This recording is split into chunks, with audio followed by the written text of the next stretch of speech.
Okay, welcome everyone again, and good evening everyone to our event today on World Refugee Day. Today we are very pleased to welcome all of you here to SEA-Junction. For those of you that haven't known SEA-Junction is a public venue focusing on Southeast Asia, every aspect of Southeast Asia from social, culture, politics, development, and so on. And our event today is co-organized by many local and regional organizations, including ALTSEAN-Burma, Friends Without Border Foundation, Current Peace Support Network, Amnesty International Thailand, Progressive Voice, and SEA-Junction, as I mentioned. And today we are really honored to have our speakers today, including Norgayopor, T9. Also, we honored to have our newly elected MP with us today, Kun Tisana Choonhavan from Muffer Party and Kun Kannavee Suebsang from Fair Party. So without further ado, I would like to hand over my microphone to the moderator today, Dr. Eakpant Pindavanija. He's the Peace Scholar from Social Research Institute from Chulalongkorn University. He will give the overview first on Thailand's obligation towards human rights of refugees, national interest, and national security. So, Kun Eakpant ครับ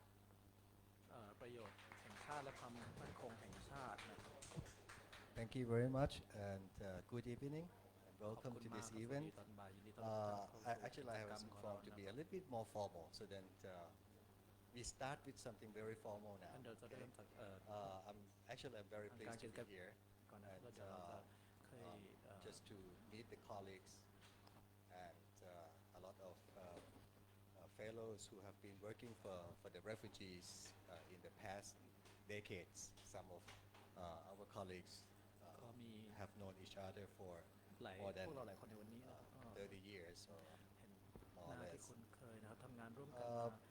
Today is like we are here today on the occasions of the World Refugee Day, and we want to emphasize that the value we all here value the life and the dignity of all the refugees. We are here to make sure that Thailand and many other countries will commit to the betterment of their policies toward the refugees, not only around the Thai border but also in the region.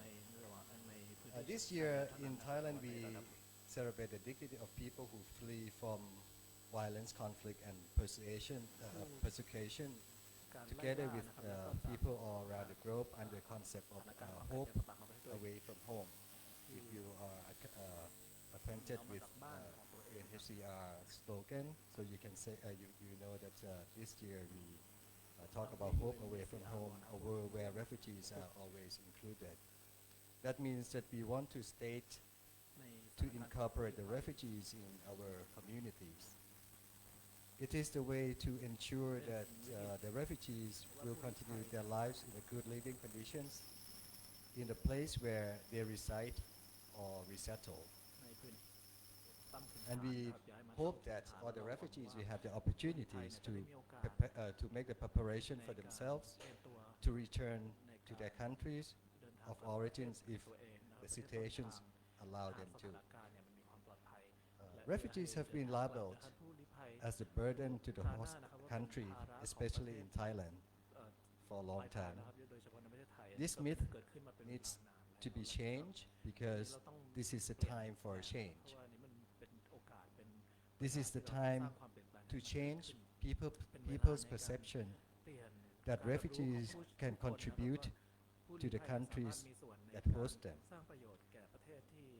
It means that to change this perception, we need to address the factors that contribute to the violent conflict situations that force people to leave their own home countries, which means that when we talk about the country of the origin, it means that we have to prevent the violence conflict situation in the country of the origin. You can see that lately, after the coup d'etat in Myanmar, there are a lot of people have to flee their country because of the political forces. And of course, this kind of thing can be prevented, of course, by the hands of several ASEAN member states, and especially the neighboring countries such as Thailand. For the host and the transit country, we need these countries to commit in the easing of complexity of the law enforcement and enhancing human rights protection in cases such as arbitrary detention and non-refoulement are necessary. For the countries that allow refugees for the integration and settlement, or at least eventually they could return to their home countries, the preparation for community integrations are also very in need. To prevent all of these violence conflict situations, there are several conditions to consider, such as to develop prevention strategies. Namely, the upstream prevention strategy that we have to find an early warning system that allows us to respond to potential violence conflict before it becomes a deadly violent situation. Secondly, we may focus on the mainstream prevention strategies. That means the direct intervention and interference to the intermediate violence situation to limit and stop the violence that is occurring right now. Third and lastly, the downstream prevention strategies that to deal with justice, truth, and memory in order to prevent the recurrent deadly circle of violence conflict to begin again. If these prevention strategies could be applied, it will eventually ease the possibility that the violence conflict would drive people to flee their own hometowns. This is a part of responsibility to protect that Thailand and countries in this region should apply as a principle in order to prevent deadly conflict. And it is the life-threatening for people and force them to flee their home countries.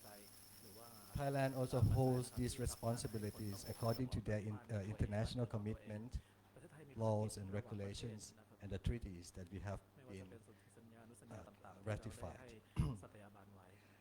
This is the time for a change. At least in Thailand, where we're supposed to have a new civilian government very soon, so congratulate to all of you who sit around here. We pursue for a strong commitment from our will-be government, hopefully, and to make this change, to be a part of this change, and to provide policies that ensure the rights of refugees in Thailand, to provide better living conditions and legal assistance, and this will eventually ensure that Thailand will be a resilient society for everyone. I would like to thank all the co-organizers who made this event possible, namely Karen Peace Support Network, Progressive Voice, ALTSEAN-Burma, SEA-Junction, Amnesty International Thailand, and Friends Without Borders Foundation, and all the press and the distinguished guests who are attending this event right now. So I wish for our fruitful discussion and participation in this event, and I hope you enjoy this evening. So this is the time for a change. Thank you.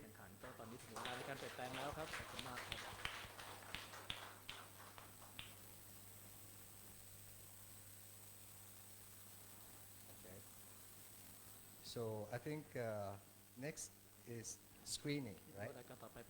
We have a screening. Okay, please. Yes, may I jump in? So next we will have the short film screening. The title of the screening is The Nightmare and a Dream. The film produced by Southwind IDP Film Production. This will be in Korean with English and Thai subtitle. ภาพยนตร์จะเป็นภาษากะเหรี่ยงนะครับโดยมีซับไตเติลเป็นภาษาอังกฤษและภาษาไทยครับ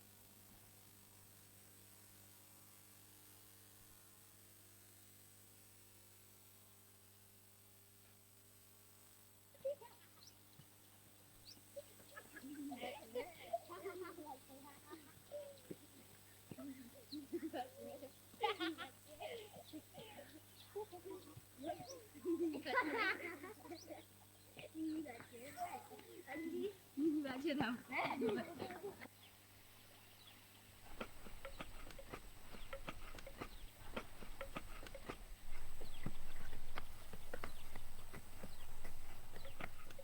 Thailand cuisine de dégâts.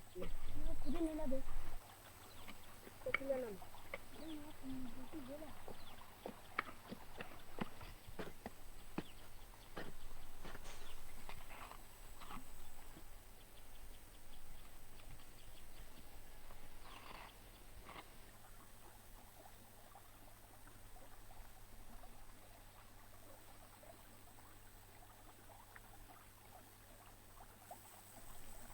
Là ni coi phụ đó ni anh ni là coi nó lên nhà tôi à. Để mình lên lên á. Để nó mình lên lên.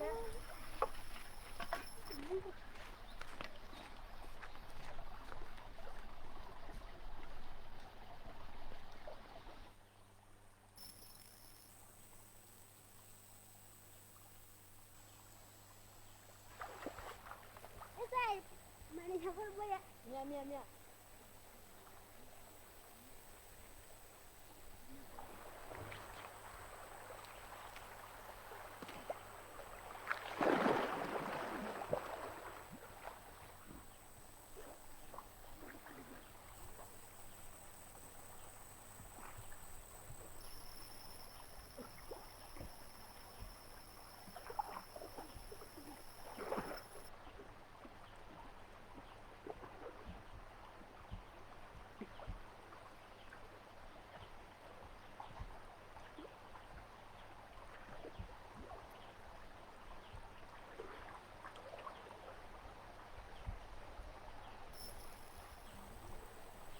Hey, jangan aja kau kabam dale. Kau tak buat sisa sekian orang apa?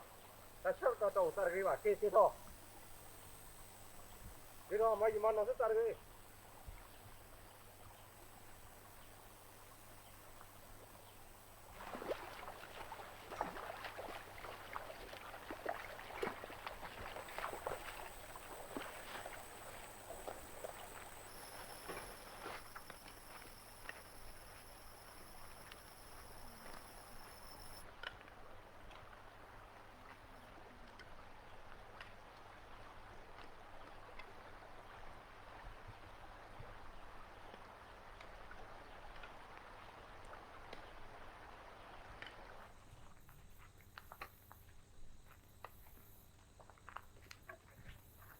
Esa. Y paling ada bukti boleh kita kalian. Esa. Kita kini kita bila kita kalian banyak tadi dah pulas semalam bila ya.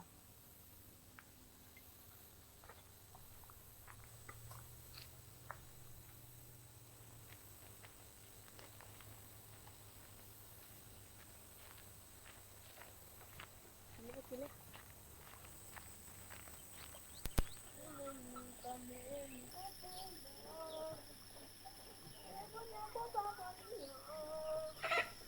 Mama ya kiti. Bukan, tahu dah jumpa dah ada.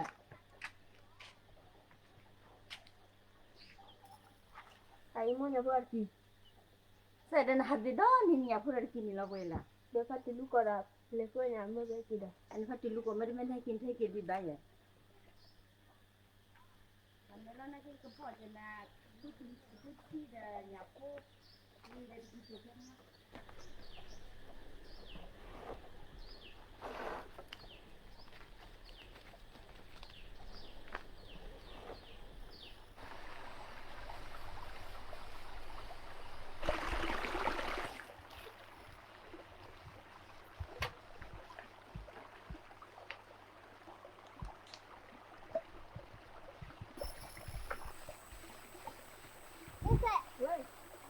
Không đã đi ạ.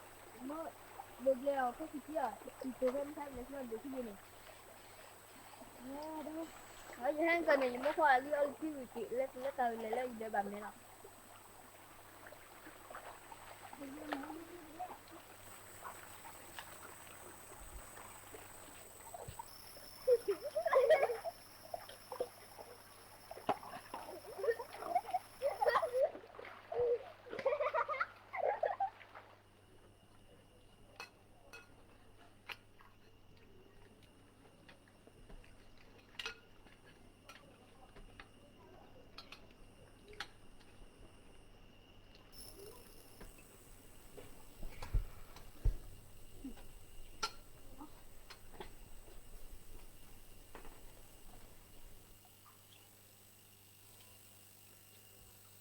cái lên mưa rồi mới thấy là nhiều qua là mình cái gì nhưng mà cái là gì thì chết rồi mỗi đứa chết ta mà nó cái gì thì nó mà cô phụ tí đấy thì để người ta là thế thì mình lên thì cũng được phụ nó nhưng đâu phụ là nên là quá để thế này cái bôi dưới khá là là con nó mua lù cô bảo ô đã phụ lọc đó thế này phụ này này thế qua nữa phụ mới được mi là đồ bà mi là đặc lơ này cô phụ lọc ta thì họ bảo phụ ta cái bôi gì cái là liền cái gì là cái lọc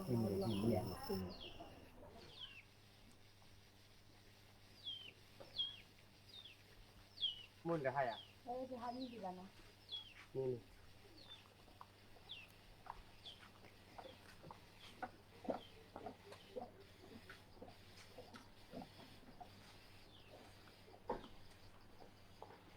nam nhá mình hai mươi gì vậy là vậy nào đấy nam nhá mình mua đâu rồi anh đi làm gì anh đi cái gì là anh hàng nhà thì cái bao nhiêu đó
นะครับไปกันเลยมุ่นเลยไปเลย mua bài bài cái mua lo บางทีดีๆแต่ก็ถ้าตัวละเส้นพันนี่ก็รอ cái lo cái mua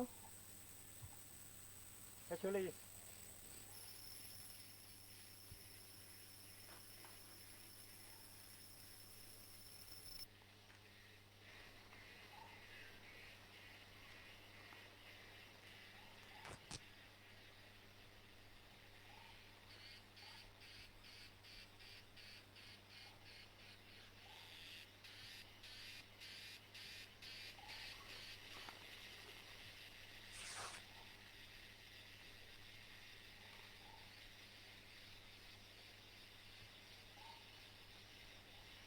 anda pula bala. สิญาบาดานอมีบ่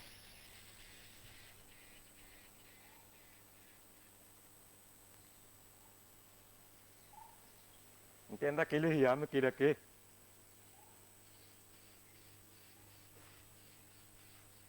เฮกิหมอ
ก็รอจีเดเวสลอนซา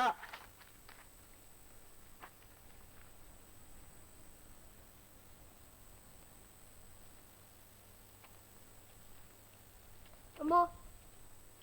Amor. Amor.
Halik lo de kahake populya tala taliat ve. Se. Itu ada orang keluar sana.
Thế này bà li mò.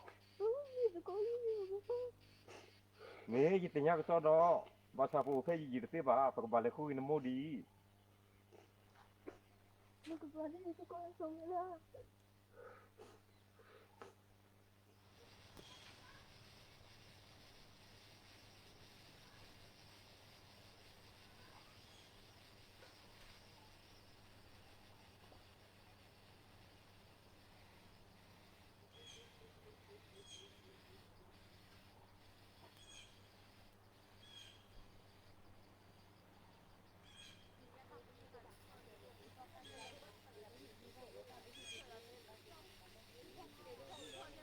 么？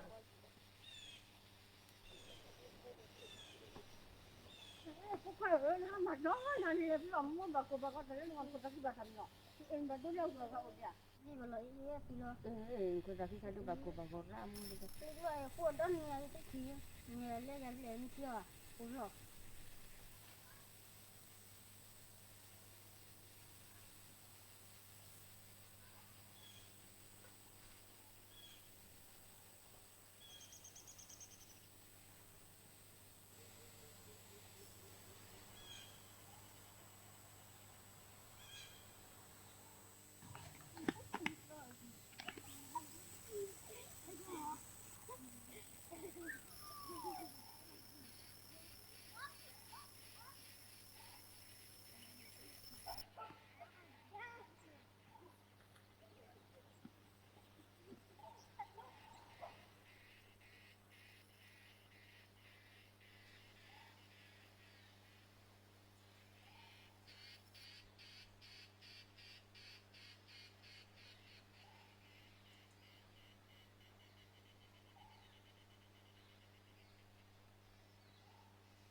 So thankful for the producers of the short film that we have just have seen lately, and I believe that for those who have seen it for the first time, it would be a very touching story, and I think it has been this kind of stories has been happening in along the border almost every day in several different circumstances, different groups of the family members, and there are people who are still affected from the situation always and all the times. Up to this time, we will have speakers who will be speaking with us today. May I invite just like all of you at once in order to come and just like be seated here.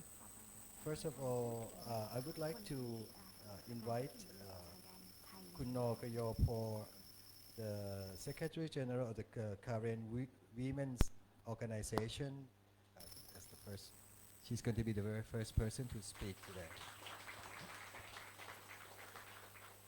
The second person, I would like to invite Kun Tinai, the former political refugee in the years like 90s. Please welcome him. And after the two speakers finish speaking, we have already invited at least like incoming two new member of the parliament.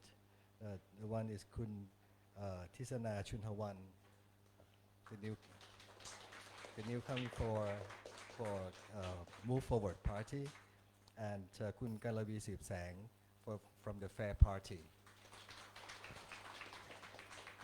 Thank you very much for joining us. First, I'd like to invite Kun Nogayopor to discuss about the displacement of people along Myanmar-Thai border before and after the coup d'etat in Myanmar.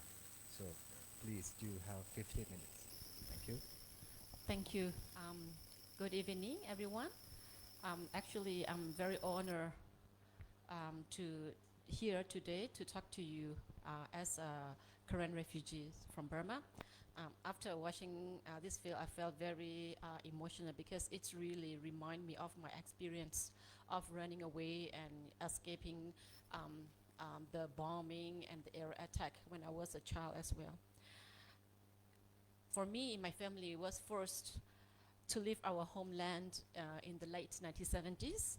At that time, this same military regime started their four-cut operation against the ethnic and resistance movement and targeting the civilians, just what they do today in Burma, throughout Burma.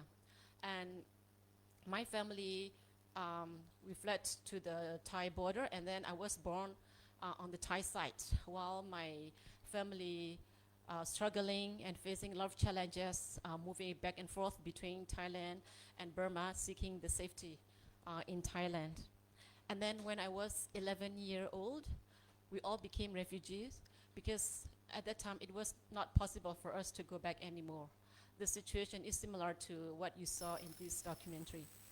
And I became refugee, and the education that I was lucky to receive in refugee camps had a very big impact on me, and it's helping me to learn to talk about my current people, as well as to be part of providing the many services that we need to make our community stronger and healthier in both refugee camps as well as inside current state in Burma.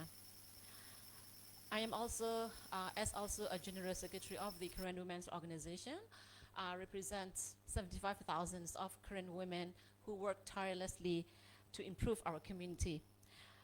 For Korean Women's Organization, we focus on education, social welfare, health education, as well as organizing and information sharing. And together we provide many services like special education for children with disabilities, early childhood, and we provide safe house and protection to abused women and children. And also we do a lot of empowerment and capacity building among the Korean women in our community. And we work together to make a positive impact in refugee camp as well as inside Burma. And actually today I'm here to talk about the 9 refugee camps that are situated along the Thai-Burma border in Thailand.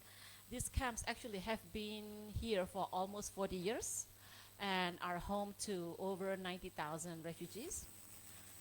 And for the refugees, as the refugees, we are very thankful to the Thai government for letting us to stay safely in Thailand, but also for allowing UNHCR as well as NGOs to provide us with humanitarian assistance that we need. However, as time has gone and there is still no peace back home in Burma, there are many pressing issues that we need to address today in the Thai refugee camps in Thailand. Firstly, refugees who are living in the camps in Thailand, they are like prisoners in some way because they are not allowed to go beyond their own camp's boundaries, and also they cannot find job outside, so making it very difficult for them to earn income and to support their family and to be independent. And of course, we do receive food from through the international donors, but that is not enough. Actually, refugees receive about 300 baht monthly for food. And we all know that 300 baht is not enough for refugees to survive for a month. So people go hungry, and that means people have to find a way to earn income to support their family so that they can survive in the camps. Not just that food is an issue, but also education as well. it's very hard to get education because it makes it very challenging to get a good education, and for us to learn and to grow. The support that people give to education is not enough, so that means not all the teachers got paid, and also students are charged to pay for the school fees, which is difficult and not possible for many families to pay school fees, even not to have enough food, to survive. So it also means that we don't have enough school materials and textbooks as well, and we don't have enough funds, so we also cannot build more school building. So that means the classroom is not enough for all students in the refugee camps as well. And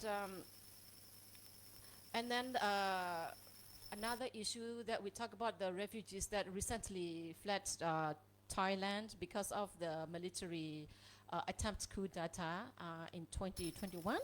These people escaped dangerous from the bombing and attack, but actually they are not getting help, urgent help that they need from the organization like UNHCR or NGOs. This is partly because the Thai authorities are not allowing UNHCR NGOs to help these people or to access to those recently fleeing the conflict to Thailand. So it make life very vulnerable and very hard for them to stay safely in Thailand.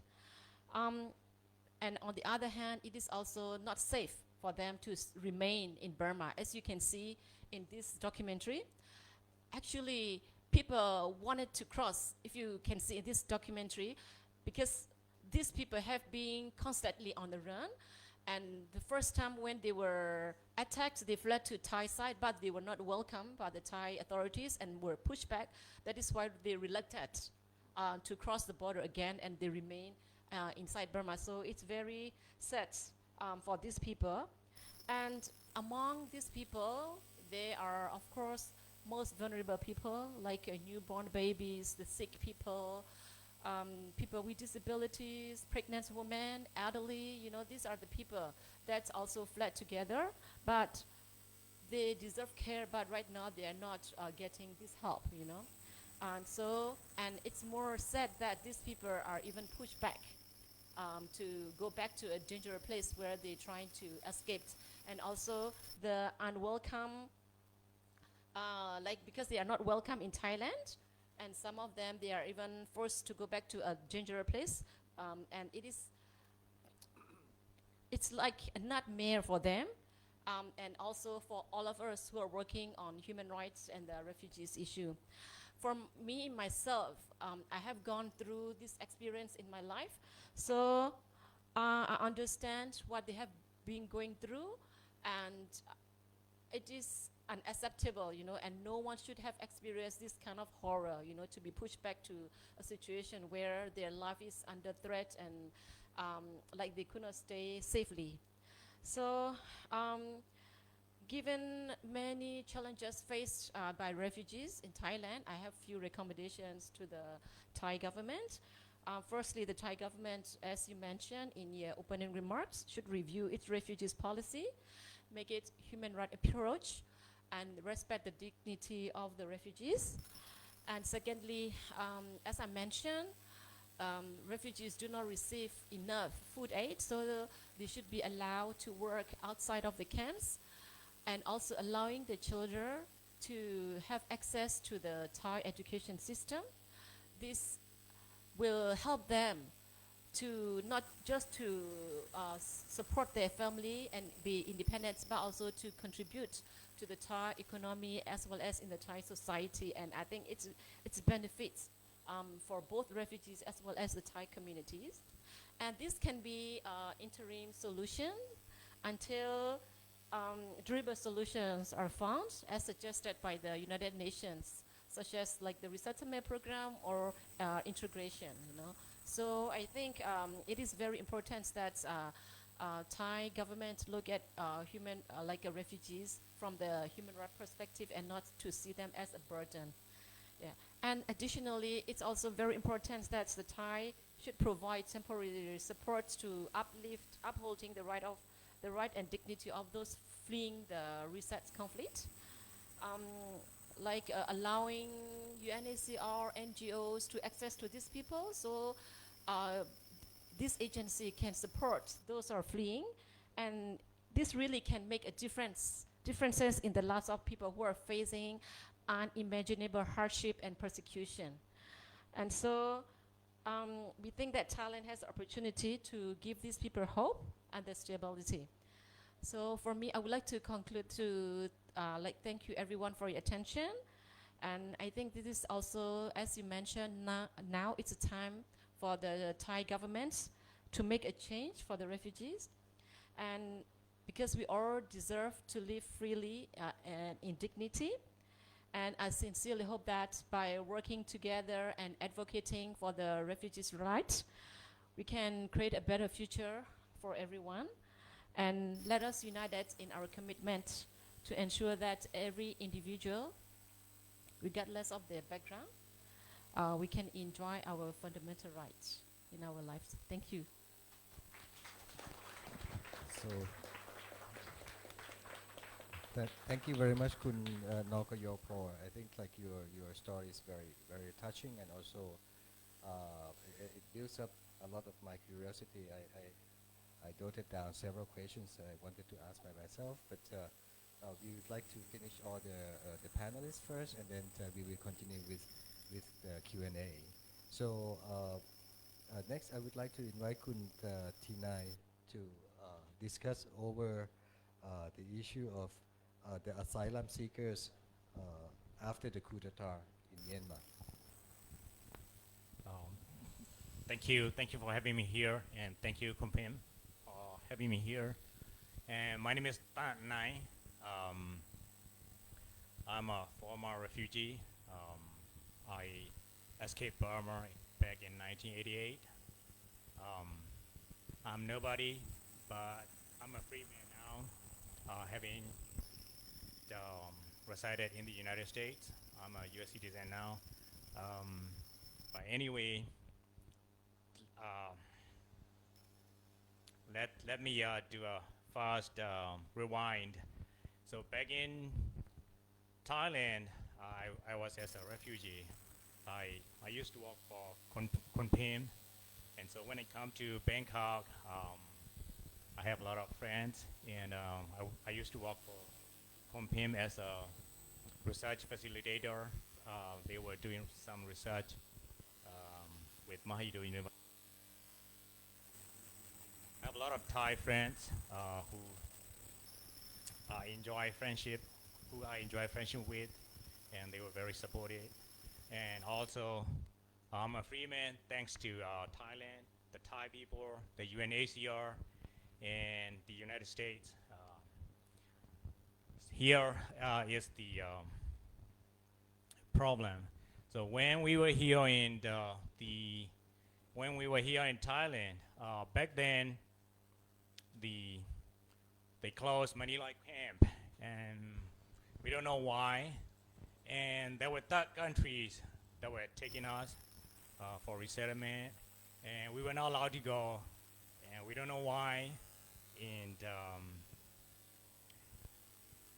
And I was working as a UNHCR interpreter, and many times I got a call. They don't know who to call, so they call me, and I'm nobody anyway, and tell me that the police are arresting them. The refugees are recognized by UNHCR, and they say they don't have any protection. Can you talk to UN to issue them the POC card, kind of ID, kind of card, so that the police won't mess with them? And so I relay the message, So the UN say, oh no, we have no authority to do that. And so they blame the Thai government. And we felt like, they felt like they're playing volleyball, Somebody is blaming Thailand, and Thailanders blame UNHCR. So we don't have any protection, and somebody actually got arrested, and I'm not sure if they've been deported, but the thing is that if they had been deported, the real problem is they could get tortured. So right now it is even more so, because right now it is this military group, the military junta, is more cruel than the previous ones. So what if UNHCR could provide POC cards, whatever IDs, to Burmese refugees, and then the police can, say police will not arrest them. And I've heard that other nationalities like Afghanistanis, Pakistanis, Sudanese, even Cambodians, they got that type of POC cards, and they don't have any problems. But why the Burmese? When I say Burmese, that means, let me clarify this one. Burman is the ethnicity. The Burmese is, whether you like it or not, Burmese is the nationality. So we're talking about, when we talk about Burmese, I'm also talking about my sisters here, Karen, everyone. So if they can get type of POC cards, protection from the UNHCR and the Thai government, that will be a good thing. So, and again, the question is, why the Burmese? And why not other nationalities? Is there any xenophobia from Thailand? Okay. Any discrimination against the Burmese? And why the Burmese? Don't they already have enough misery? Don't they already have enough trouble? So if you could help them, I would really appreciate it. And in my time, even though I didn't go through a lot of troubles like them, but many live under stress. It's part is because of my language skills. I'm still learning, I'm still learning English, I'm still learning Thai. But they live in a lot of stress. They already have enough stress to worry. And that doesn't mean that, the Thai people are mean. I have seen, I have my neighbor. One day I forgot my key to my apartment. And I forgot like 3 times. So this time I was fed up with myself. So I slept on the floor. And my Thai neighbor came and gave me a blanket, Hey, he put on a blanket. And even talking about the police, there are some police I know, very honest. Their wives sell, say, fried bananas, fried pumpkins, But of course, there are a lot of police, they're corrupt. And let me talk about one thing. Say, a friend of mine died in a hospital. And one of the nurse practitioners knew me. And nobody could claim his body. They couldn't bury him. He's been sitting there for, for quite some time. And she came and told me, can you go and claim as your, relative just for the sake of, burying him? And because they can't do anything until, a relative claims. Here I'm talking about the procedure. She is going just through the procedure. She follows the rule, So anyway, I did. I went to claim as I wrote it as a friend. I donated some money to the hospital, and so they go bury him. And anyway, so here, why the hospital, the nurse, they follow the rule, But why not the police and the law enforcement? Sorry, the Thai, authorities.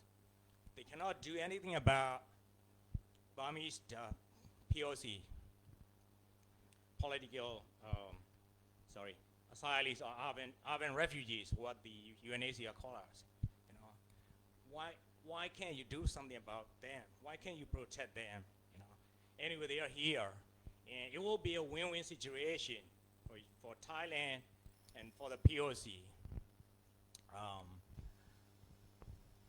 Yeah, if they get protection, and like I say,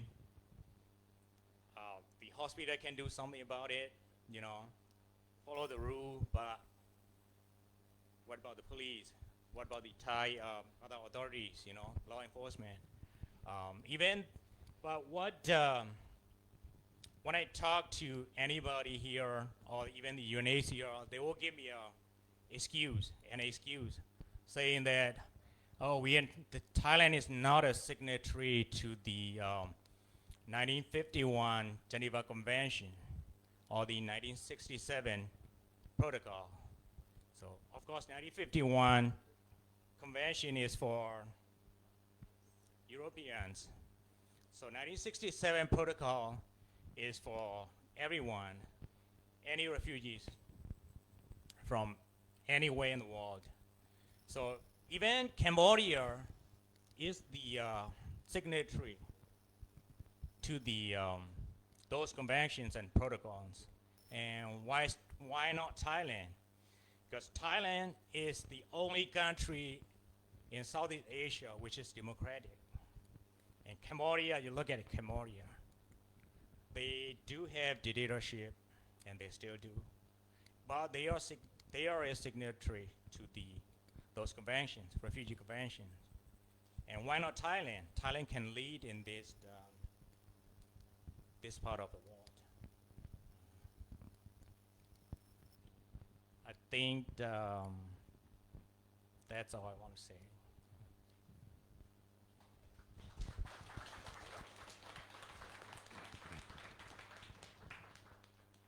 So thank you very much, Kuntinai, for giving us like a very insight information regarding your experiences and also what you have been experienced in the past and also what you project that is happening right now, especially the situation after the coup d'etat in 1988 and also the coup d'etat, like the recent coup d'etat in 2021, which is actually, I think, like people are experiencing almost very similar things, and as you mentioned earlier, it was like even more cruel this time. I think like there are so many issues that have been addressed by those who are experienced the first-hand experience, and I think like we will have some response from those who will be a part of, at least for sure that we will be a part of our parliament, and also could be a part of the government as well. So could you respond to several questions regarding like the living conditions, deriving from the economic situation, the means of economy, the means of surviving, and also like medical concerns, educational concern, and finally the rights, the human rights of the refugees around the border, and also like this person of concerns card. I'm sorry to address so many issues at this time, so then you can address at once. And also finally, like the way that people can be incorporated into our communities, and the possibility that the upcoming government will be able to make a change. I'm sorry to say that because you're going to be very first of the very reliable civilians government in almost a decade for Thailand, so then you might have to bear a lot of expectations from us, please. I'm well aware, first of all, that Thai people have a very high expectation on the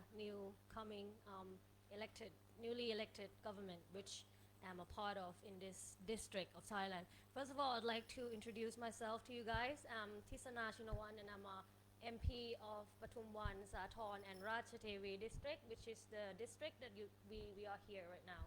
And I am also a secretary of a committee at the Foundation of Education and Development, which is a foundation that works with children of refugees and children of migrant workers in Mesot, จังหวัดตาก province, and in Takaw Pa, อำเภอตะกัวป่า Phang-nga province.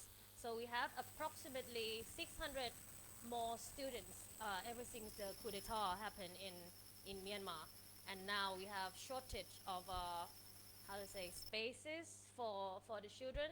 Now the children has to expand their classrooms into the parking lot.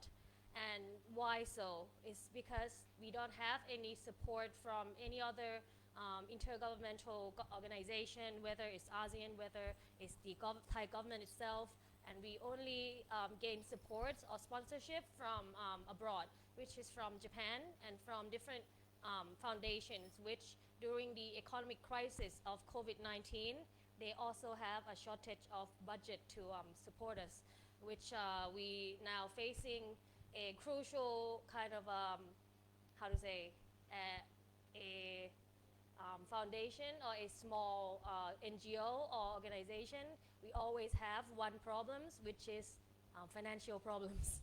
It's the same everywhere, right? So if the Thai government, hopefully, and also one of the part of the government, we're trying to push forward for humanitarian assistance for all the refugees and to enforce the non-refoulement theory. I mean, trying to not forcibly return any persons that would be able to face persecution at home, or their own government cannot protect them from the threats of their lives and protect them from the dangers that they would face in their own country, whether there's conflict or civil wars that's going on, like in Myanmar.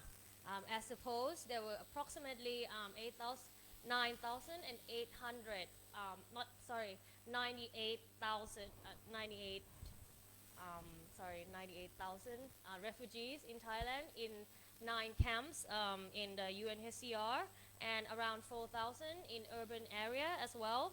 And we have some 40 nationalities, but not just Burmese people. And according to the UNHCR, since 2014, the coup, since the coup, at least there is 100 Thais that have taken refuge abroad because of the lèse majesté and because of political charges, or they are political suspects, right? Facing convicted political, prisoners, but they fled abroad because the well-known one is อาจารย์ Suebsang, เจียม ธีรสกุล and บวิน ชัชวาลพงษ์ who are facing lèse majesté and have to take refuge abroad. And we have to take those people as a consideration because they are also a subject or a victim of violations from the government, as well as the Myanmar people who are seeking refuge in Thailand. And we have over 100 Thai people that need to seek refuge abroad because of the persecution by their own government as well. This needs to be addressed. And it is my honor to be here representing Move Forward Party as a member of Parliament. And first of all, I'd like to condemn Don Pramut Vinay, the Minister of Foreign Affairs, who held an ASEAN meeting to discuss Myanmar issues on track 105 in Pattaya, Thailand on the 18th and 19th of June. And it is inappropriate since it is during the shift between the former military government to be led by the MFP and the Democratic Party. So I think it's extremely inappropriate that he would discuss any further foreign policies with the Burmese foreign diplomats or whatever he was doing, and that's not his job to be done, right? And we can't wait to ensure the basic human rights are respected, such as the right not to be forcibly returned to a country where they could be facing persecution and their government can't protect them from the threats of violence, of danger, and protect them from the dangers to their lives, right? And we have to ensure that basically the rights of the refugees that are in the camp are assisted, such as very basic rights, such as right to clean water, right to health, that we had a lot of issues, like as my NGO, my organization was working, we had a lot of issues with COVID-19, and the migrant workers as well were not treated equally with like Thai citizens, and mostly the migrant workers would have to get the vaccines from their employers, which the employers have to buy the vaccines for the migrant workers, which is not right in any ways, because the right to health should be granted to everyone equally, because COVID-19 doesn't choose if you're Burmese or if you're Thai. It affects everybody equally. So if the Burmese don't get, if the foreign workers or migrant workers are affected by COVID, so Thai people will eventually be affected as well, and by not giving them rights to health, it affects all of us, which is was disastrous as we all witnessed during the COVID-19, right? And the measurement I think that Thailand should at least take is to, this is my opinion and not the political party policies, yeah? And I think that we should impose individual sanctions on high-ranked military officials in Myanmar, including freezing the person's assets or imposing travel bans on the military, and including Min Aung Hlaing. And that's the first foreign policies that I think that we should put forward, but I'm not sure if everybody would be agreeing with me. But anyways, the EU has already done it since the, I think, first few weeks after the coup d'etat. They have done it. So basically, this is not an economic sanction. We can trade with them. We're just banning the ones that committed the coup d'etat and just committed these crimes against humanity and war crimes against their own people, yeah?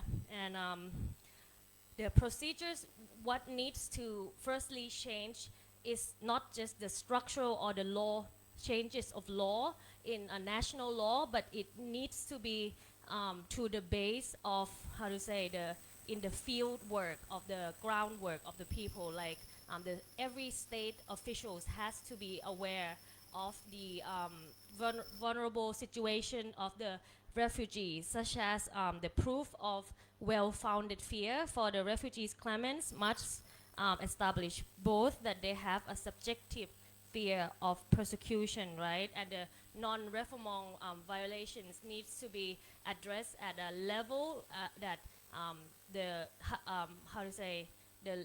officers in the field works needs to know these human rights, that these rights need to be respected, right? And a non-discrimination law that move forward is trying to push is a พรบ เลือกปฏิบัตินะคะป้องกันการเลือกปฏิบัติหรือว่า non-discrimination law. So we also is one of the 45 law that we're going to push for, which is including difference in races, religion, ethnicities, and in any form of discrimination is not allowed in the treatments of the state officials amongst, the people, right? And especially the police officers, because we had one case that we encounter a refugees named Jaw Teng Nai in province of Phang-nga in Taguapa, where he seek refuge with our foundation, and he used to join the political movement in Myanmar, and he fled to Thailand and was listed as a member of many organizations, and each organization has a goal to claim political rights. And on the 1st of February 2021, the military coup in the network, and Jaw Teng Nai and his 5 younger friends were fled to Thailand. and he escaped by 5 friends who fled with Korean Army KNU.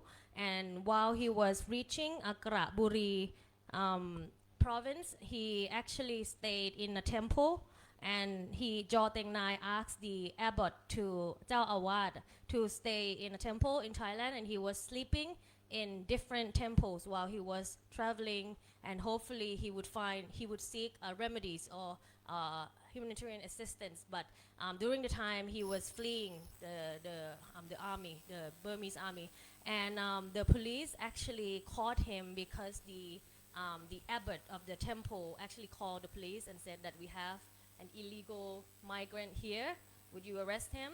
And what the police did to him was they're putting him, it was during the COVID-19 pandemic, right?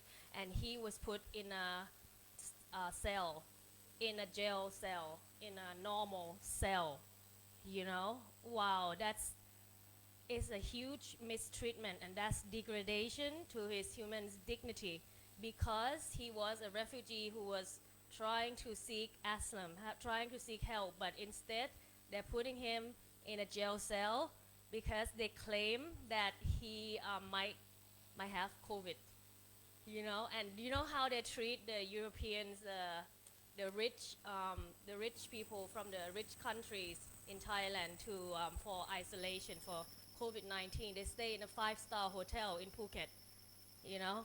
And this guy is no different than any other foreigners who has to stay in a jail cell for more than 30 days because they claim that they don't have rooms for quarantine for Burmese refugees. So instead they have to put him with criminals, which is really, really degrading and very saddening to see. So our foundation need to put forward 50,000 grand for bail, for his bail. And we seek help with the UNHCR. Luckily, Kun Angkana has a contact of his daughter who works with the UNHCR, and contact us with the person who granted him later on a refugee status. But anyways, that's how I meant about treating the refugees, that is discrimination against refugees. And that's how I talk about non-discrimination law that is going to be pushed forward, that these things are not allowed to happen as long as you see everyone equal and not discriminating against any other races or, you know, people who are in vulnerable situation. And that's why we need to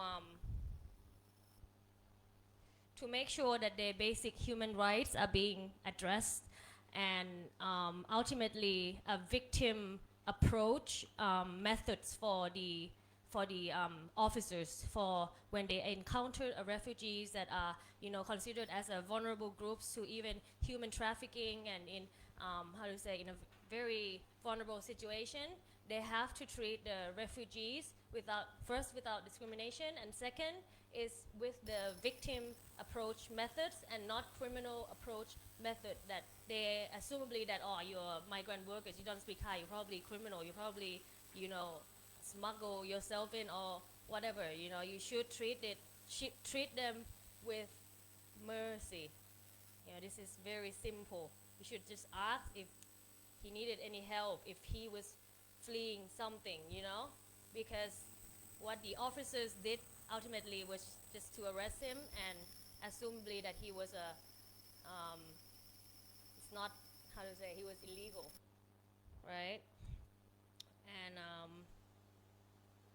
okay, and apart from that, we have issues that refugees that are trying to ask for right to work and trying to be granted the pink card, as we know, for migrant workers, right?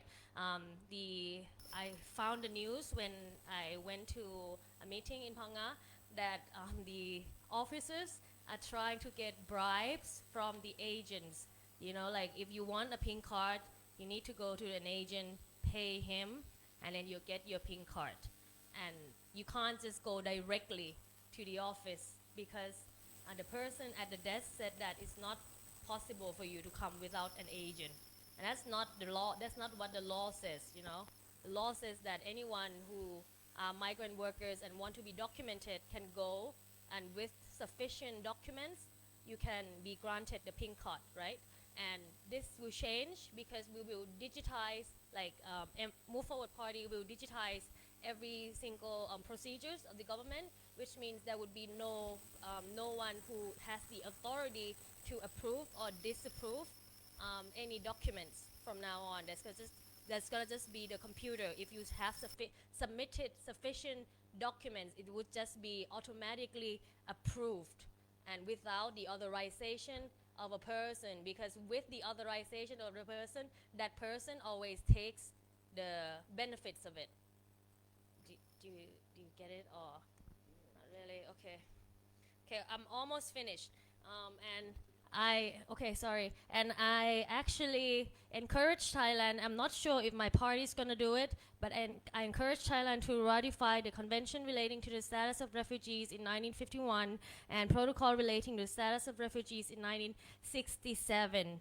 And also, it has some defects of the system, because even the UN Convention relating to the status, it has no individual complaint panels for a country that violates the law within the Refugees Convention. So I also encourage Thailand to ratify the first optional protocol of the ICCPR, which is the mechanism for individual complaint panels, which you can also file a complaint if you are refugees and your rights were violated. And this is a mechanism that you actually can use as an individual and not a state to file a complaint, because the International Court of Justice, you need to be a state to file a complaint, and that's very difficult to become a state, isn't it, as a victim.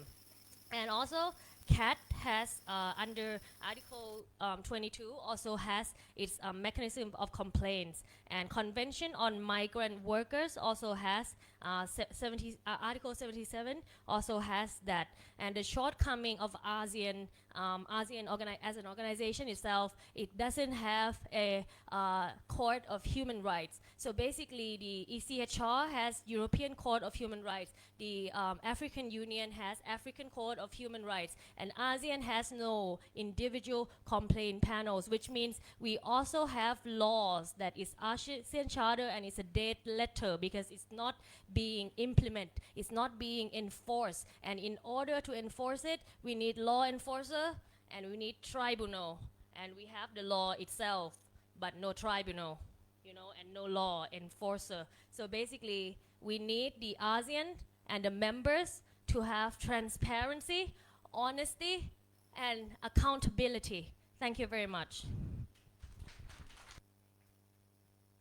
Thank you so much, Kun Tisana. Actually, I was considering whether I should ask you regarding the foreign policy, because since the government has not yet been formed, but it's already. Thank you so much for having already delivered or necessarily to answer all the questions that I was about to ask. So next, we'd like to invite Kun Kannavee. Please, you have 15 minutes. So colleagues, friends, brothers, sister, especially my sister from KWO. So please believe me, I'm proud of everyone here, because we worked together before with KWO. So please appreciate yourself as well. Yeah, you have done a very good job. First and foremost, I'm thinking back to the film. So the film reminds me about the incident took place on the 27th of March 2021. I still remember at that day I was in Pa'an. So that incident took place in Papun Township of Kayin State. So I can visualize the time when the airstrike that didn't take place in the last 20 years, that took place and induced more than 8,000 people cross the border from Myanmar, from Papun Township to Thailand. That day was the day that I was working with UNHCR. I still got reported that many people crossed the border into Thailand, and they were allowed to stay there for one night with many children, sister, brothers. Everyone was here in Thailand just only one night, and next day deported back to Papun. Me at that time, I was with UNHCR. I didn't know what to do. I knew what to do, but I could not do anything at all. With all of my capacities, trying to find durable solution for the people who cross the border from Myanmar, flee from persecution, and at the end of the day, ended up sending back to the place in which you're still facing difficulty, persecution. That's what the day when I decided to resign from UNHCR. The last day that I resigned from UNHCR, I wish that today, on 20 of June of every year, we're not gonna come here talking about refugees. I wish this day never happened. I wish 100 million of people will not be displaced from their place of origin.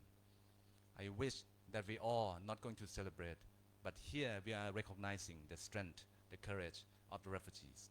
You guys still standing on your own feet. Believe it or not, you are the one who make the world moving.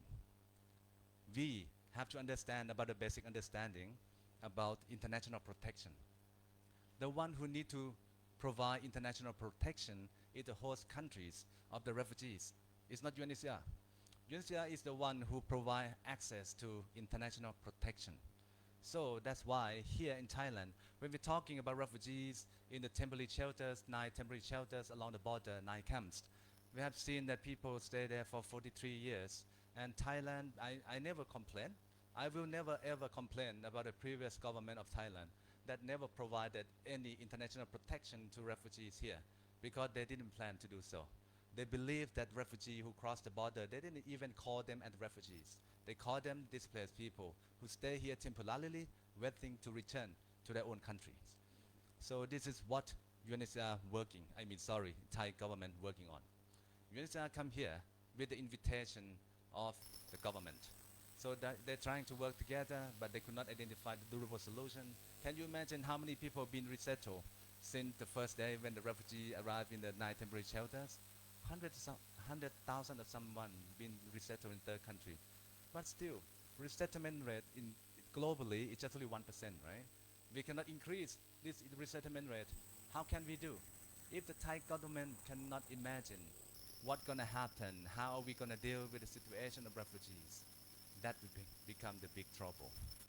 Right-based approach must be included, must be integral part of the policy in dealing with the displaced people. Have to be deal with the irregular migration that happened in Thailand. So I wish that the new government will consider this right-based approach, thinking about displaced situation that Thailand have been facing for decades. So if I would become someone that can push forward the government, the new government, I would consider about the refugees have been residing in the 9 temporary shelter. We need to provide durable solution. So in 2015, we saw the light at the end of the tunnel, that we can return people to Myanmar. We can return. The voluntary repatriation happened in 2019. Only 3 rounds, I still remember, 3 rounds of the group of the voluntary repatriation refugee can return to Myanmar, with 1,093 individuals returned in 3 batches. However, it will never happen again. Since the 1st of February 2021, when the coup happened, when the coup took place. So the voluntary repatriation is the first priority of the solution in the refugee situation. It will never ever happen, believe it or not. So now we have only 2 more durable solutions for refugees: local integration, resettlement. Resettlement, even though now the US government opened the new resettlement program, but it cannot include all of 91,153 individuals who still in the 9 camps. So the Thai government should consider local integration. So the camps, these 9 camps have been closed for long, have been closed for 43 years. So the 4 generations of the people growing up inside the camp cannot provide their own solution. So now I have one proposal to the new Thai government. If we want to close the camp, you should open the camp. I have been proposing this proposal to every government. However, it never been true. This time I have a chance. I will put forward opening the camp to close the camp, which is mean the U-turn will not going to happen, right? We cannot return the refugee to Myanmar. What we can do, we open the camp. If anyone would like to get employment, so they can do so. So because now the refugee cannot return to Myanmar to get what do they call the nationality verification exercise will never ever took place, taken place. Therefore, we can verify nationality here.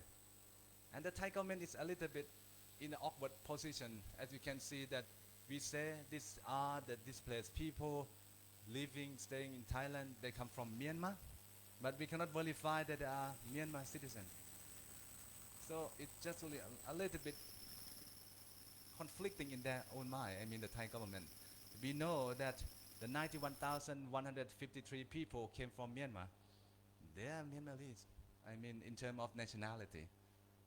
So if the Thai government consider one-stop service here, verify nationality and the camp, and they can enjoy their rights for employment. Anyone want to work, they can work. They can contribute towards the Thai development in terms of taxation. They work. I believe if we open the camp, more than 50% of the population in the camp will be reduced, and 50 more percent consider other local integration.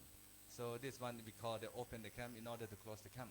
Because if the refugee become the national threat to the national security of Thailand, bring them back to the people who work for Thailand to help Thailand to develop together. This is for the, if we can open the camp. So the situation of education, healthcare, of employment, of many other things will be solved. So this is the first policy that I would try to push, because for me, different from Move Forward Party, because I have only one seat, I can say that from my political party. So, and so this is for the refugees along the border, but we also have the urban refugees, because the Thai government never ever recognized anyone as refugees in Thailand. Believe it or not again. So in Thailand, if we ask how many refugees in Thailand, we call zero. Definition of the refugee will never be applicable in Thailand. So therefore, the Thai government need to consider again putting everything under the carpet to be over the carpet and clean up all the dirt. So if we can consider 5,000 urban refugees as refugees, we can consider Rohingya, we can consider Uyghur, we can consider any of the newcomers, or even the people who cross the border will cross the border from Myanmar into Thailand. Now we are, as we speak, we have 300,000 approximately waiting in southeast corridor of Myanmar. We cross the border into Thailand. Another policy that we need to consider as soon as possible is about opening humanitarian corridor from Thailand, because now more than 300,000 people still waiting for humanitarian assistance. If we can open the corridor, humanitarian corridor in Thai side, we can support the people who cross the border into Thailand, or even the IDP, the internally displaced people who waiting in Myanmar side. This door will be open to provide humanitarian assistance from Thai side to Southeast Corridor of Myanmar. This is another policy that we need to consider. But Thailand alone will not be possible to do so. We need to work together with ASEAN member, and ASEAN bloc can be utilized as a tool to provide humanitarian support in the Southeast Corridor of Myanmar. So this is the two policy, and also for sure ratification of 1951 convention and also 1967 protocol. We will push forward as well, but we go for a little bit more radical. We're thinking, for me, for us, for Fair Party, Pentam Party, we're thinking about having our own law about refugees. Why not? We know, right? We know about the one who provide international protection is the country of asylum, is the host country. Therefore, we can create our own law. We have experiences in Indochina. The Thai government, they know how to consider, they know how to do the refugee status determination, they know how to do resettlement, they know how to do local integration. Why not? We can do our own law. We can have our own law in dealing with the refugee situation in Thailand. So this is what we're going to propose, but we have to do the roadmap for sure. First, humanitarian corridor. Second, open the camp in order to close the camp. Third, we have to have our own law in dealing with refugee situation. This is what we are going to do. Thank you.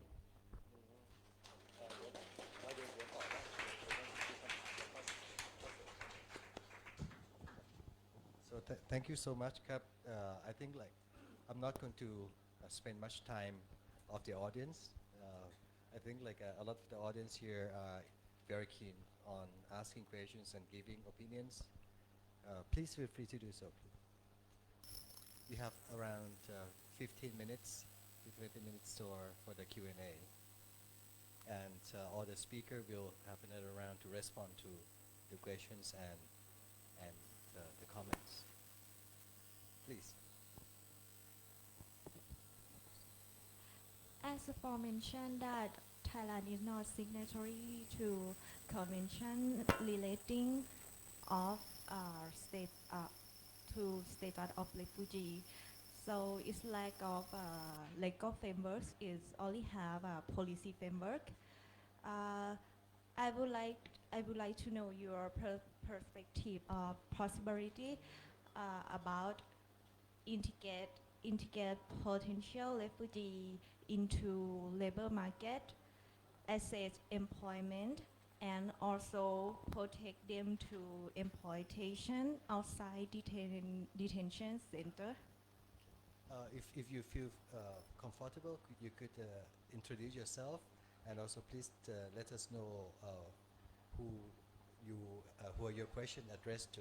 Okay, and this question is addressed to everyone or Everyone. Everyone. Yeah. Okay, thank you. We collect the questions, or you want to respond right now? Or you want to respond? Now, I just wanted to say, I'm not the best person, you know. I was just giving you information. So there are pros here, and there are other people who know better than me.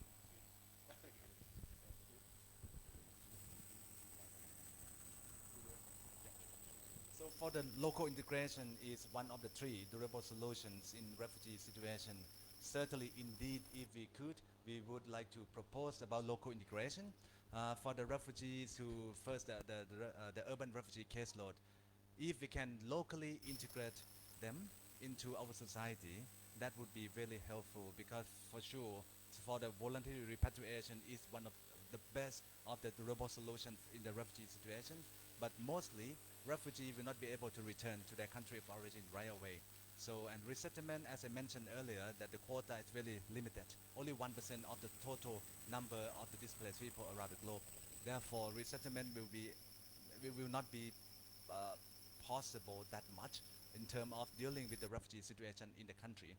Local integration is one of the best of the best. However, the Thai government, I mean, when we speak about Thailand, Thai government need to think about how to deal with the refugee situation, need to integrate the ideas of the human rights and humanitarian into their policy, especially foreign policy. And also at the same time, Ministry of Interior need to think about it. But for us, for me, if I have a chance, for sure, I will push towards the local integration. So the Rohingya, they can come out from the IDC, Immigration Detention Center, utilize their capacity to help Thailand to develop altogether. Uyghur people who are still being detained for more than 9 years now, they will be able to come out. They don't need to stay. The alternative to detention, they can be the another option, that the good option. They can come out from the IDC and they can work. So they have capacity. So I always mention about the Uyghur people, their language is the classical Turk. So why don't we open the school? I mean, just we have to use our creativity so we can utilize the capacity of Uyghur to teach about the classical Turk here in Thailand. We can put the hub here. And so for refugees, I mean, in the camp, in the temporary shelters, yes, as I mentioned, open the camp and let refugees inside the camp come to work here legally, so they can become migrant workers. They can become, I don't want to separate between migrant worker and the expat. We are the same. I mean, when we work in other country, we should be the same. So they can come as an expat. They can work in many other capacities in Thailand. Thailand, when we talk about laborers, we're still in needs of laborers. So therefore, we can utilize a local integration for sure.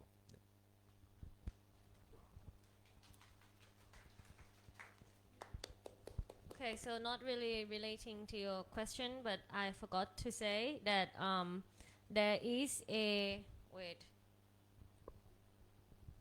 a national screening mechanism, which is ระเบียบสำนักนายก that is going to be about the regulations that will be put in force in screening the refugees and to determine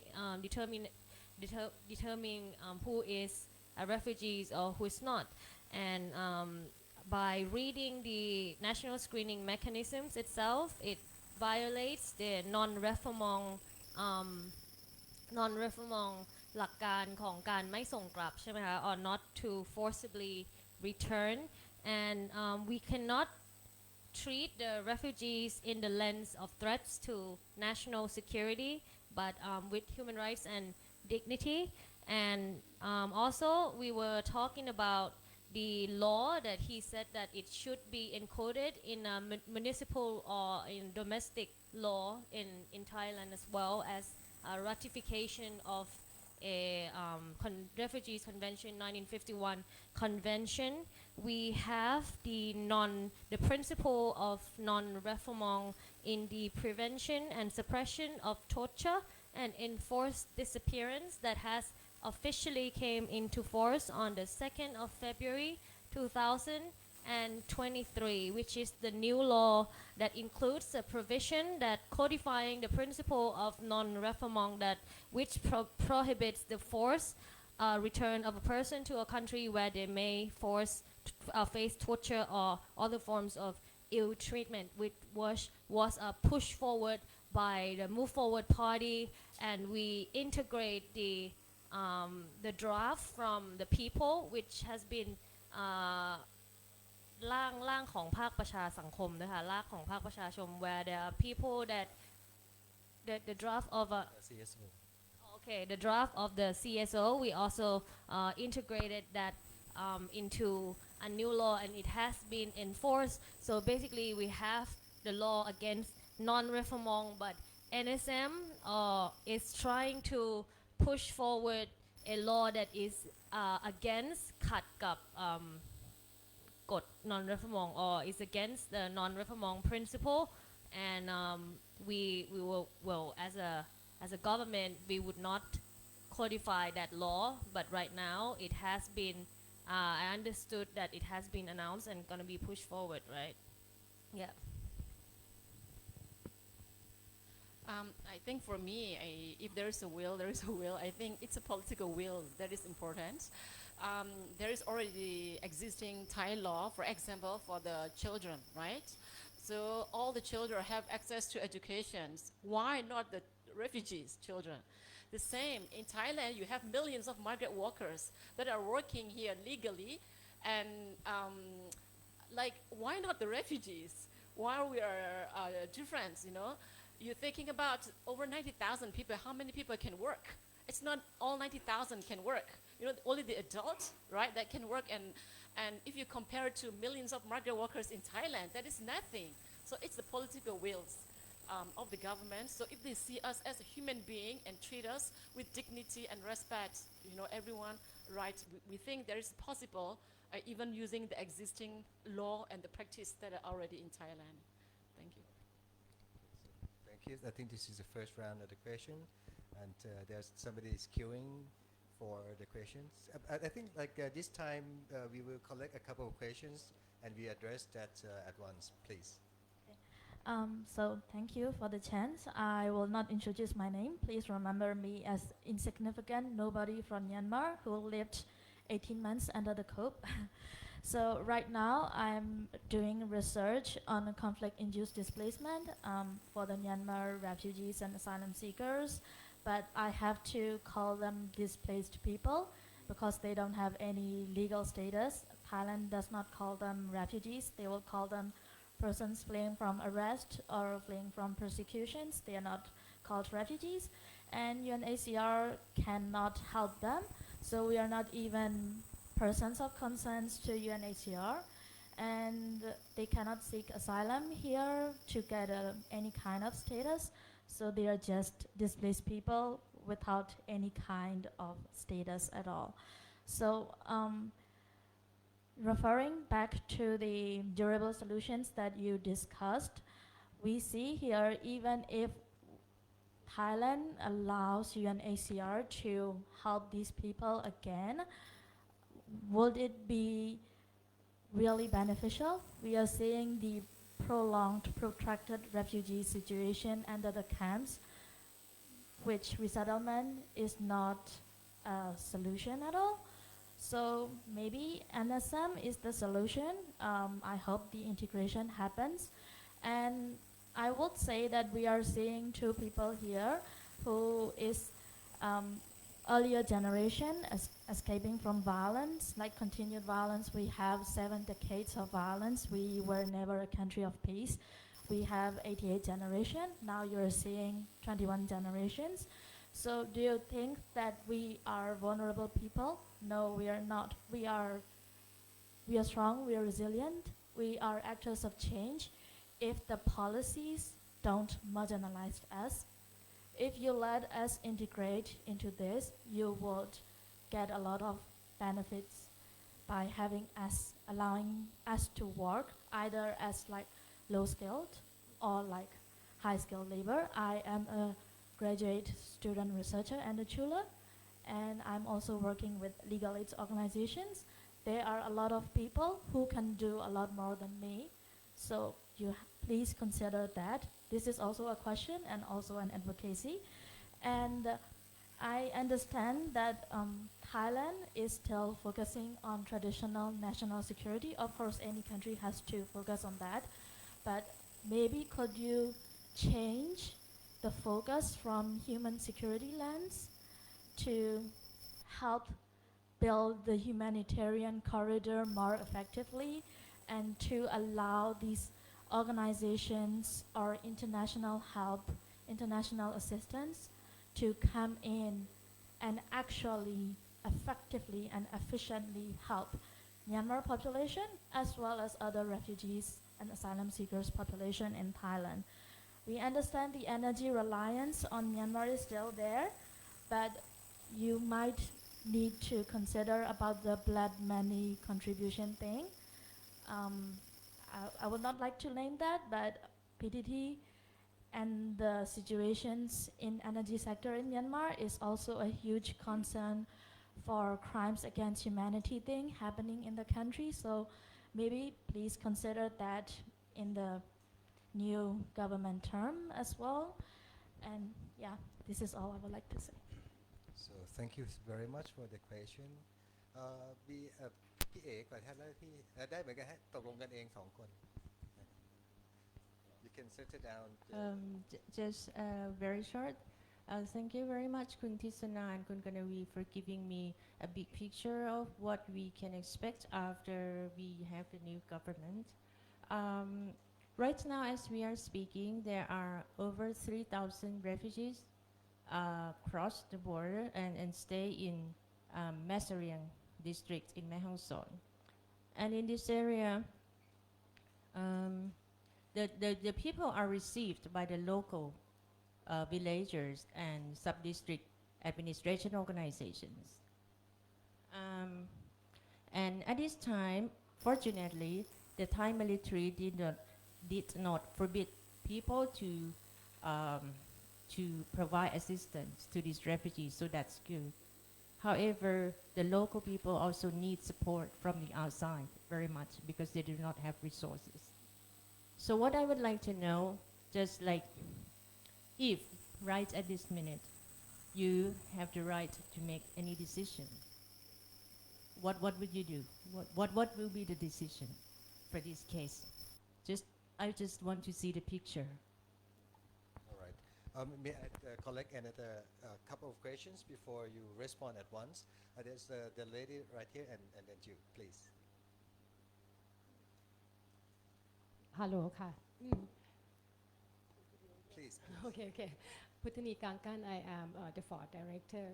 I have 2 questions. One question is from you, from Corinne, because I understand that there would be a new resettlement program just openings. I'm not sure whether it's true or not, and is there any like the real like resettlement program taking place in the 9 camps by the foreign governments or not. I mean, if you could clarify on this, and I'm not sure whether you have heard about this also. Another question is on the representative from Gaokai parties, because you are talking about introducing about digitalize the refugee, I mean the people crossing the borders or the refugees, and that you mentioned that because you want to avoid get rid of the corruption by like the authority issue the papers, so you plan to digitalize. I think it's very interesting, but on the basis of the refugee situation, many of them come with no documents, they are undocumented. So I wonder, I'm interested to hear more, like what would you verify the persons if people come as undocumented or becomes come as the status of the stateless. That means that they have no paper from their own countries from the beginnings. So how could digitalize manage or to be proved in order to protect and provide them legal right to live? Yeah, thank you. And I think this could be, there's another question. So then you first, and then there will be a last question. Yes, please. Please. Thank you very much. My name is Klaus Stig Nielsen, and I'm from the Asia Pacific Refugee Rights Network. And I have a question, I guess, to all of you, but maybe to the politicians more about engaging the public in Thailand and about public perception.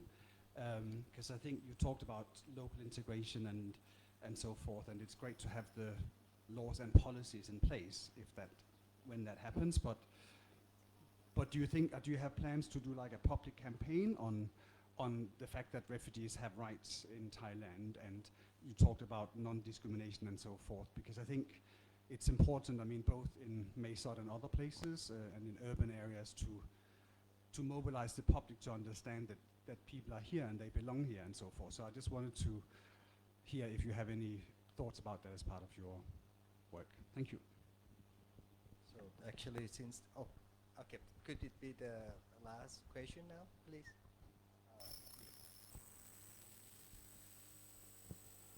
So my name is Kyoka, and I'm just another 17-year-old activist and author. And my question is very simple and basic compared to all the questions that have been raised. So as you all have addressed the crisis within like the refugee camps for in terms of education and the lack of access to education, how can us youth and like us just ordinary citizens can contribute to combat the crisis within the education system? Because I've been trying to work with people to reform the traditional education systems, and I've been wanting to connect with refugees because I believe that education is one of the biggest solutions that we have to solve like many social issues that we currently have. Thank you. Thank you very much for these 6 questions. Do you want me to review the questions again, or you already have noted down? There are issues about vulnerability of the refugees, about the exclusion, the contribution of the refugees. There are issues about like the protracted refugee situation, and the policies of the digitalization. So then, please feel free to. Would you want to respond first? I can try. Okay, please. So start with the NSM. So I'm quite skepticism. I mean, for me, so sorry, because my sister and my brother here, they work for NSM for quite some times, and they put a lot of efforts on the NSM. But when it comes to the national screening mechanism, for me, it's just only the procedure. And also, it's just only for one. The immigration is the only one who can make the committee, and then they make decision in terms of the refugee status determination. It's like a de facto authority, sorry to say, but it's a de facto authority. But it's good start in having our own refugee status determination. That's why I believe that the new government will enhance the capacity of the national screening mechanism to be a multi-ministerial committee, and also including the right-based approach inside, because Non-refoulement is also the integral part of this NSM, and also definitions of refugees from the 1951 convention is there. It's integrated into NSM. It's good start. However, it must be better. So for the NSM, in terms of why the Thai government is looking towards refugee as a threat, security threat, I believe that is because it is the position of the Thai government in terms of foreign policy. They never change.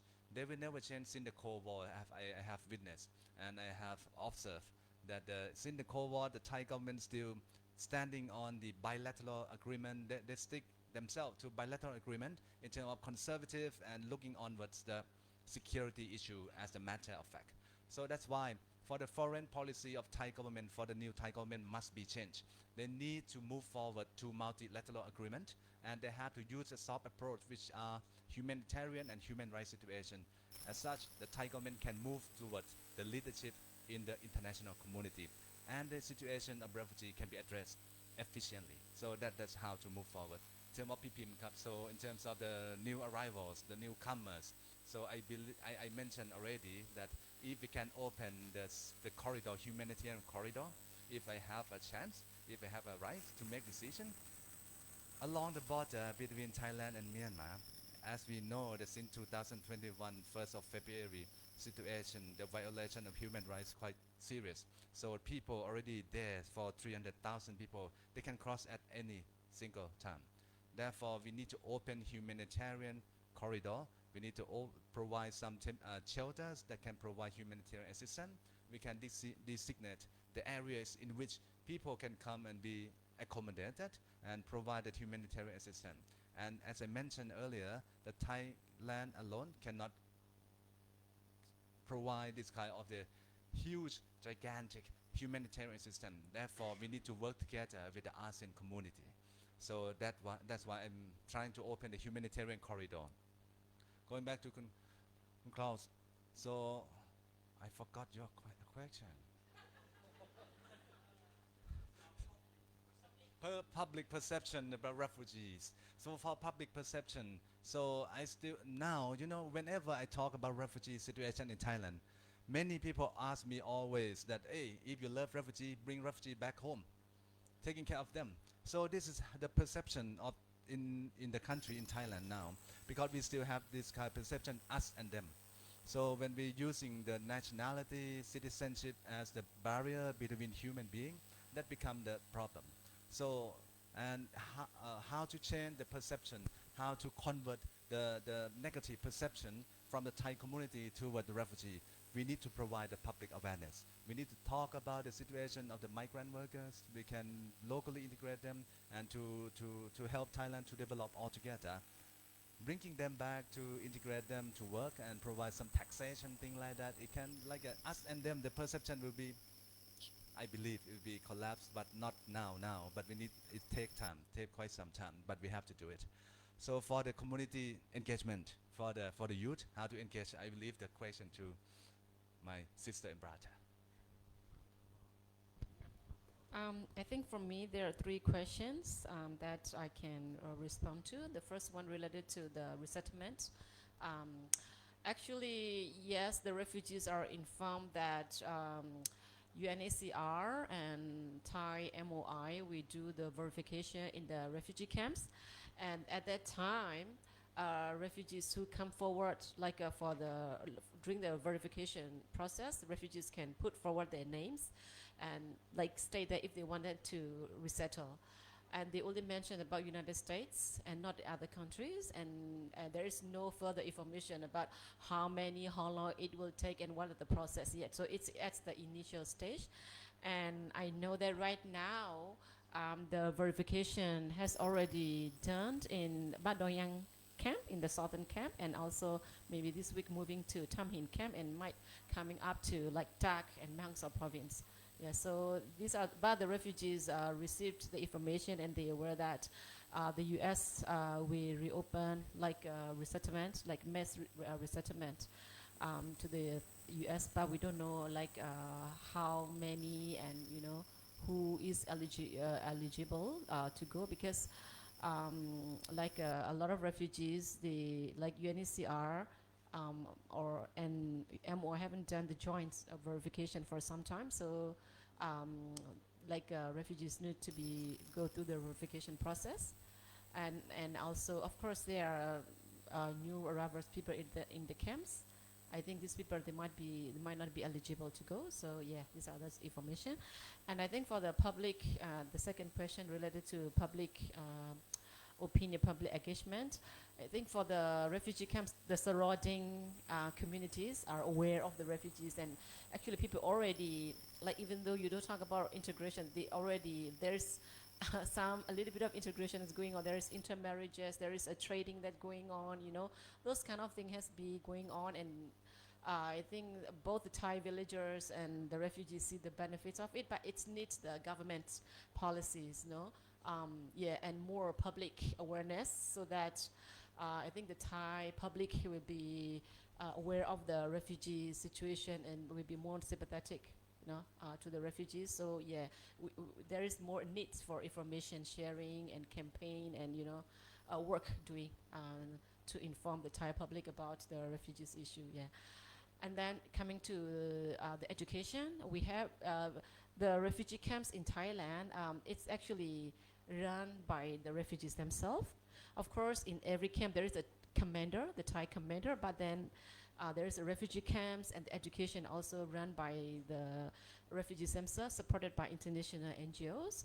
And there is a current refugee camp and the education entity, and in the camp you have office of the education like OCEE. So if you would like to engage or support the refugees, you can contact the refugees organization, the education entity, and then they work closely with the communities in the camps. And that's, I think, where if you're interested to volunteer there or contribute to anything, you can get in touch with this organization.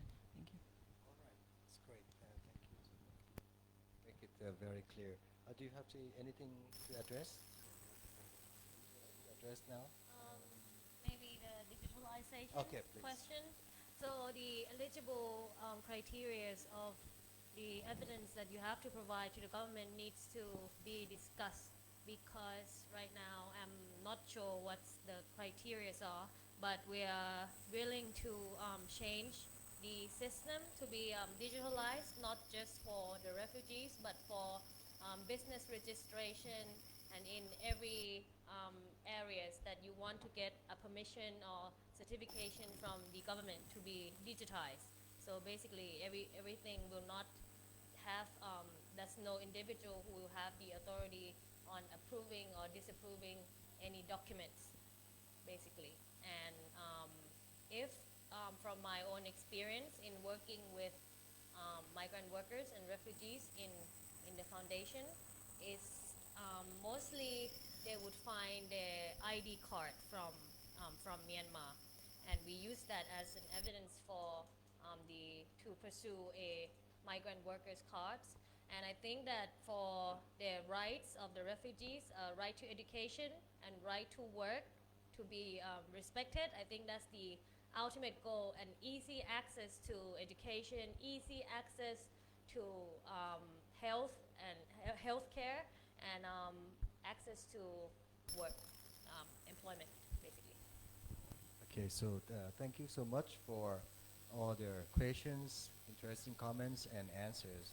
I think we have learned a lot, and I think we have more hope that all the situation could be changed in the very near future. Unfortunately, that I think this event is coming to conclusion. So I would like to thank Kun Nokayok for Kun Tinai, Kun Tisana, Kun Kannavee for giving us a very, very useful information and a very fruitful discussion today. Please give a very big hand. Oh, that's another. Thank UNHCR for. Now I'm a free man. I have seen a lot of free people in the United States. That's because of the work of UNHCR. So it is still possible that UNHCR is still working hard, I'm sure.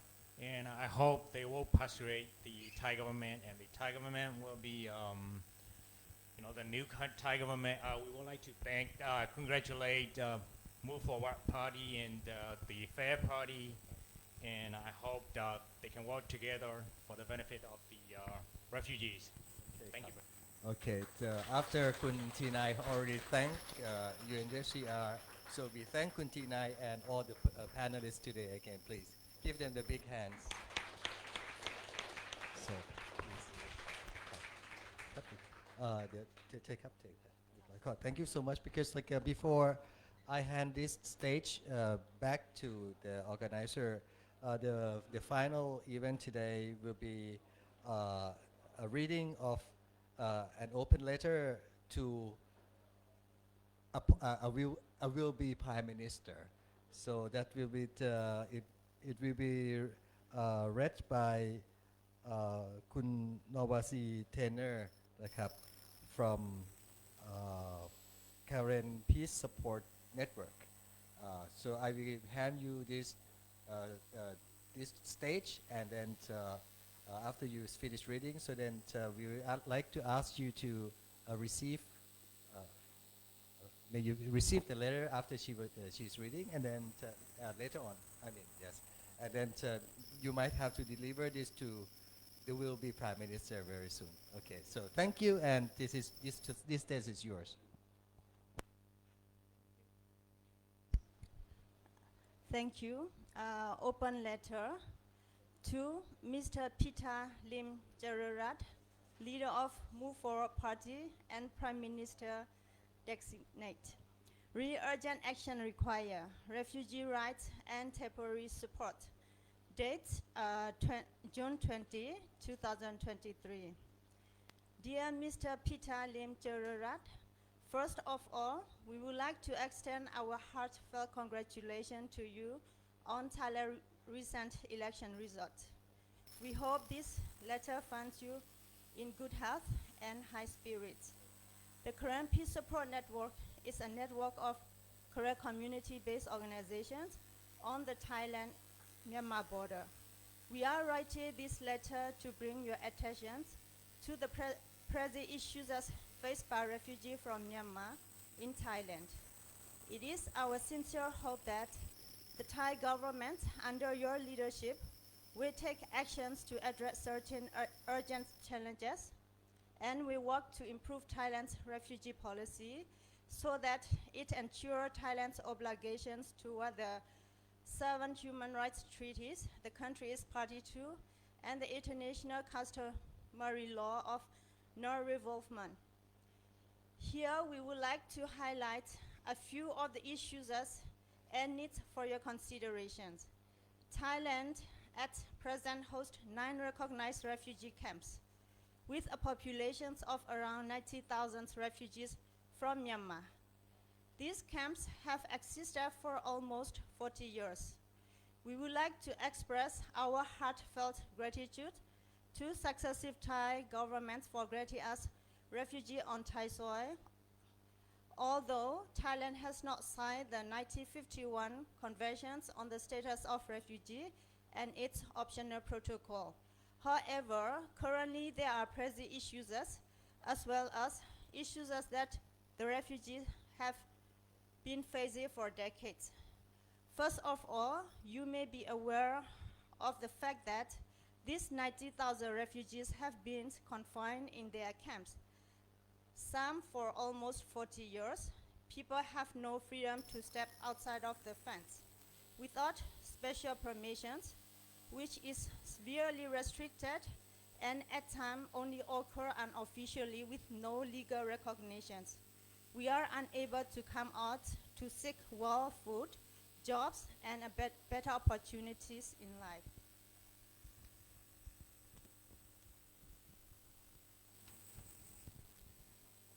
While refugees are not allowed to work and earn income outside of camps, food supplies and other assistance have been reduced yearly. Currently, our food rations is valued at approximately 300 baht per month, and we believe that food aid from global donors is not likely to increase, considering current war refugee problems. It should be noted that refugees are humans who do not want to be dependent on aid. We would like to stand on our own feet and seek our own opportunity so that we can feed our families. Therefore, our legal right to work and employment, even if it is going to be limited to the border areas, is what we would like to ask you to take into consideration. Refugees would like to be allowed to contribute to the economy of a country that we have lived in for years and call our home as well. The second issue for refugees in camps is the limited access to recognized education, including higher education. Our educational system is well developed, yet it is not formally recognized by Myanmar or Thailand. Refugees in camps used to have access to Thailand's informal education program, but this has ceased a while ago.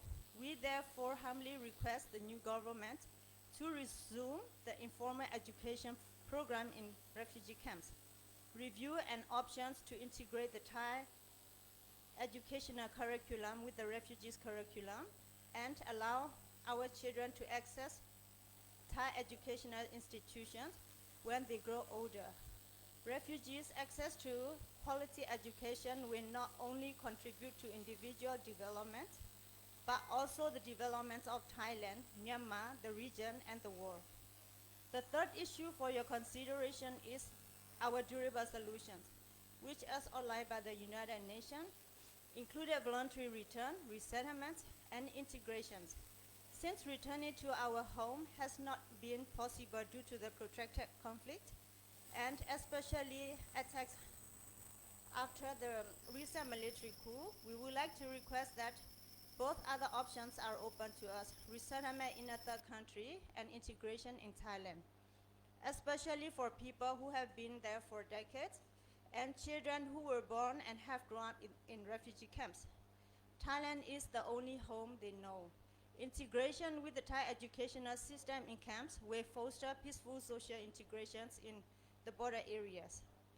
The fourth and perhaps the most urgent issue is the rights, safety, and well-being of thousands of new refugees who fled from air bombing, a discrimination mortality, and clashes into many districts of Thailand at many different times after the 2021 Myanmar military coup. Since March 2021 until the present, there have been several incidents of non-revolvement, coerced repatriations, and denial of access to emergency assistance. Practices differ in each border area due to the lack of a clear policy and standard. In the worst cases, people were not allowed to have access to any assistance at all. In general, these new arrivals, who included the sick, disabled, newborn babies, children, pregnant women, and the elderly, were received into locations with inadequate facilities such as cattle sheds and riverbank, with no basic sanitary necessity, putting their health and safety at risk. The most worryingly were pressure to return to Myanmar despite ongoing attacks, pushing people back across the border against their will despite their well-founded fears, and the unfavorable conditions in temporary shelter made the people understand that they were unwelcomed and had no other choice but to stay as internally displaced persons in unsafe and unhealthy conditions on the Myanmar side close to the border. A large number of the IDP's children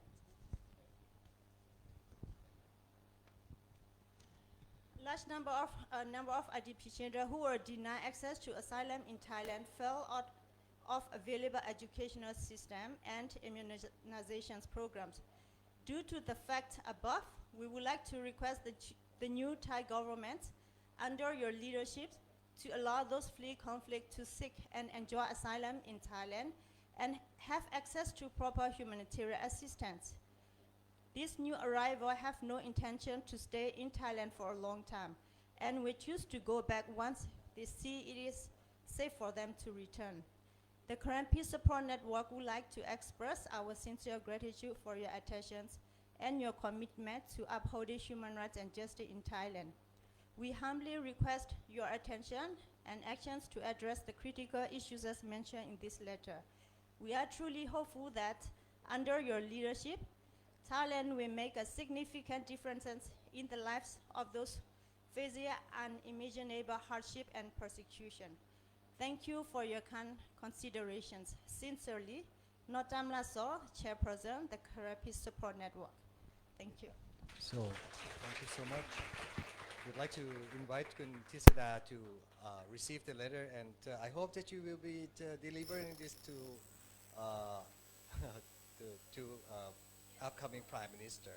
Thank you.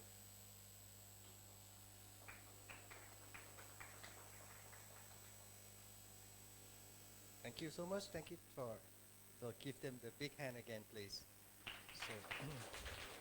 So on behalf of the co-organizers of this event, so we would like to thank the co-organizers of this event again, which compares with Korean Peace Support Network, Progressive Voice, ALTSEAN-Burma, SEA-Junction, Amnesty International Thailand, and Friends Without Border Foundation. And we'd like to thank all of you who come and participate here, and we wish that we meet next time in a better situation for both, for the democracy in Thailand, ASEAN, and Myanmar, and also for all the refugees around the globe and in this country. Thank you so much, and see you again next time. Also, thanks to you, the moderator, Dr. Eakpant, and also please feel free to continue the conversation outside. We prepared the Burmese samosa and some drinks outside for you. And if you would like to